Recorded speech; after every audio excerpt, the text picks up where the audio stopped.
Today was a good bad day. Good day when I got back from the range. I decided to take the SBR out and test some of the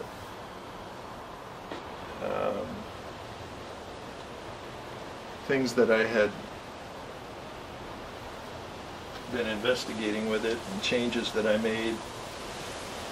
Before I get to that, we'll start with the good.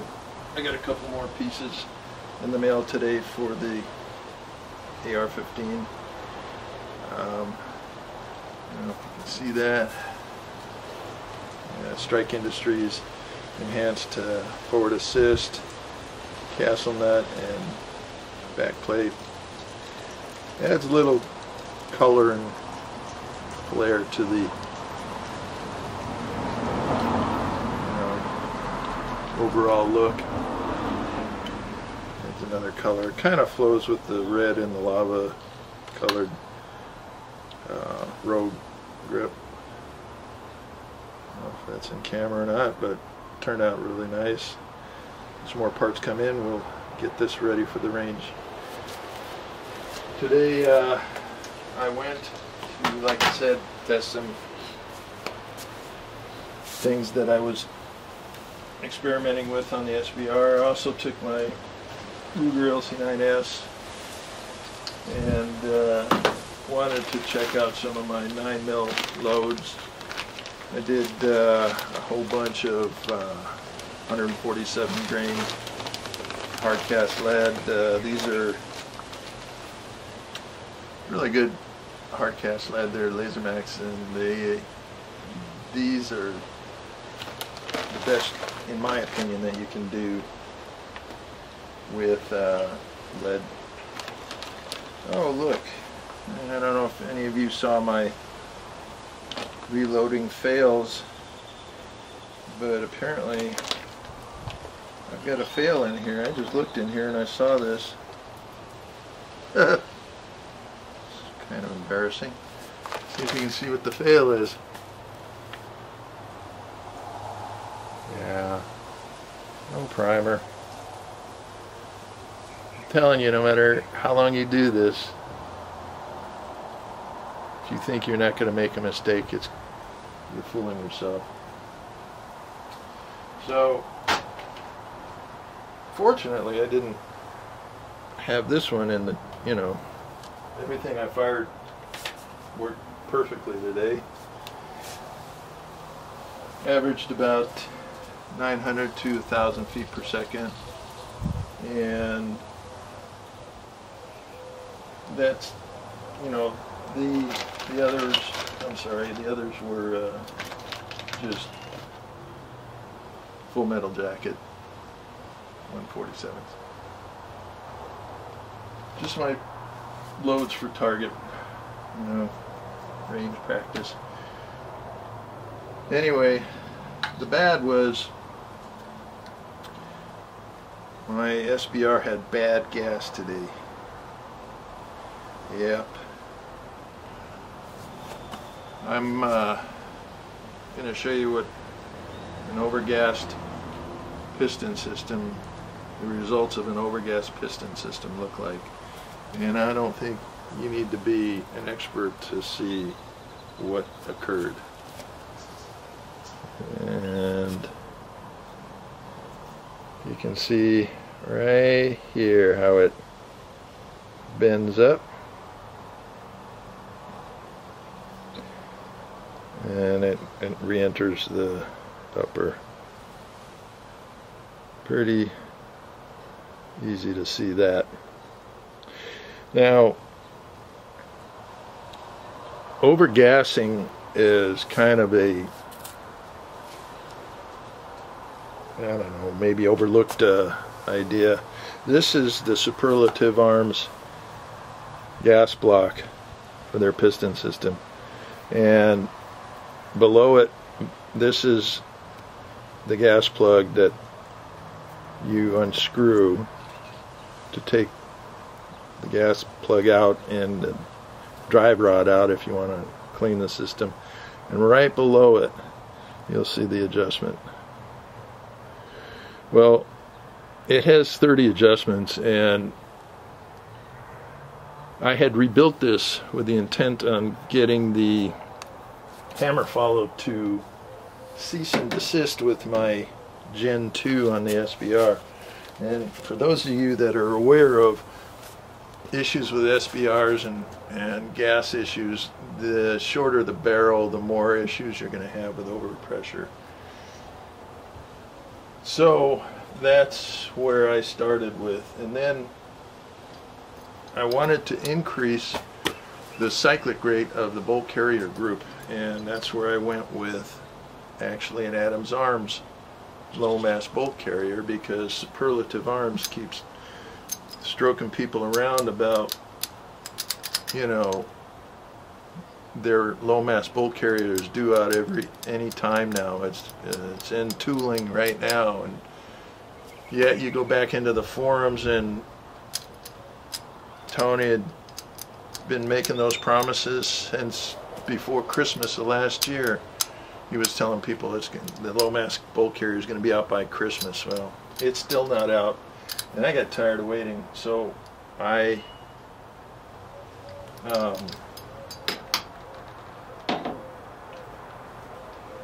took a Superlative Arms.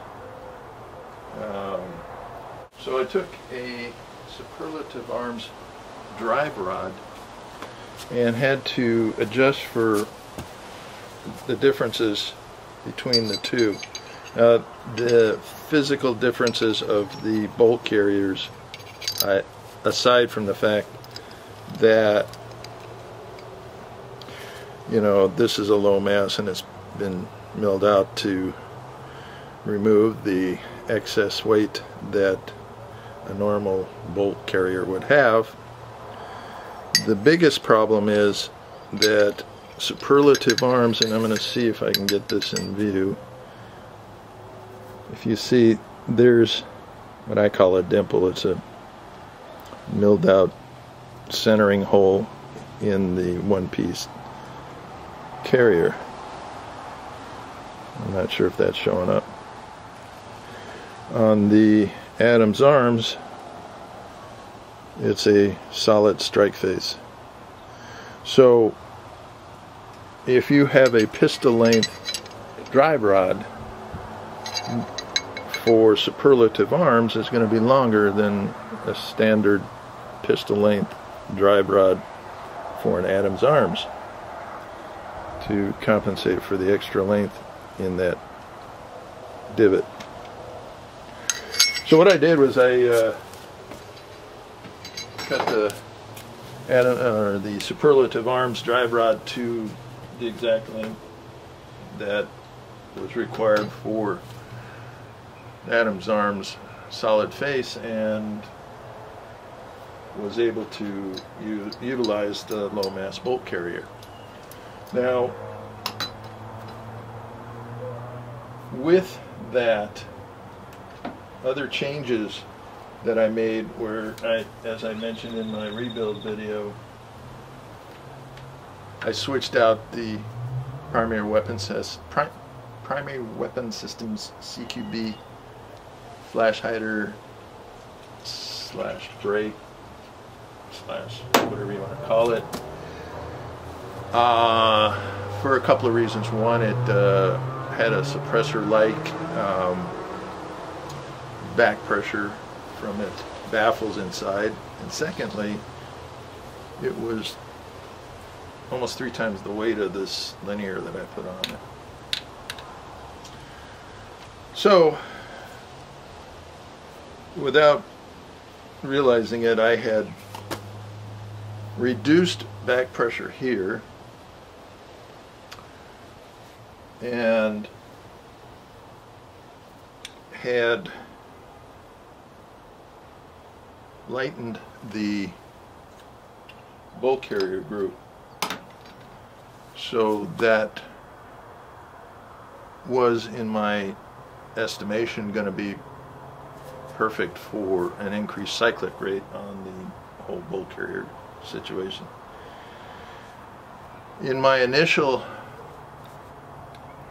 ideas, I adjusted the gas to barely, it was at full open plus 4 turns after for bypass, entering the bypass mode. And I was thinking that that would be plenty of exit pressure for any kind of overgassing that might occur in the SBR chamber. And with the light bolt carrier situation, I thought that I had made the proper assumptions. And as life normally has a way of bringing you back to reality, I screwed up, and that's the results. So basically what happened was the bolt carrier was so overgassed that it was shoving the whole bolt carrier back at such a rate that the drive rod wasn't exiting the chamber fast enough and wound up impacting the charging handle on the following shots. And it wasn't a matter of about 6 or 8 shots before the charging handle started bending. I know you're not going to be able to see it, but that thing is it's bent down. The charging handle would come back and impact this before it had a chance to get out of the way. I'm not even sure you're able to see any of that, but it's going to be interesting to see if I can get that out of here with without having to cut it out. But I felt that I'm not above showing any of my failures. If I make a mistake, I actually like pointing them out because I don't want other people doing it. So the best approach and the knowledge that I gained from this situation is, rather than guess at where your starting point should be, start with the standard gas check. Close your gas adjustment all the way down, and then start opening it up until you start seeing the response on the bolt carrier that you want, and get to the bare minimum to operate the bolt carrier, and that way you won't overgas. Anyway, I have some cutting to do, I think. You guys all have a great afternoon. Have fun, be safe.